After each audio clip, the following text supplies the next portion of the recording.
చేయాల్సింది దేవుని దయ పొందాల్సింది అంతా చేసిన తర్వాత మరి ఆయన ఎందుకు ఊరుకుంటాడు ఇంకా చేయకుండా?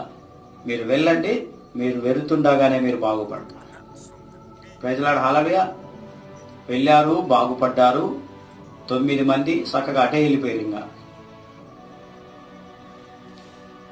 కానీ ఈ ఒక్క వ్యక్తి మాత్రము స్వస్థత పొందిన వెంటనే ఆర్భాటంగా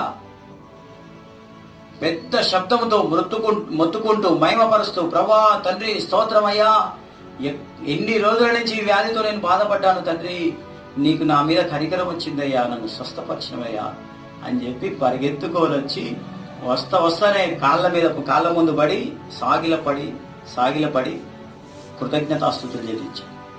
ప్రైజ్ ది లార్డ్, హల్లెలూయా. అంటే నేనేమంటున్నంటే, ఇంతవరకు వాళ్ళు చూపించిన 10 మంది చూపించిన విధేయత వారు స్వస్థత పొందడానికి అప్పటి అవసరానికి ఉపయోగపడింది, ఓకే.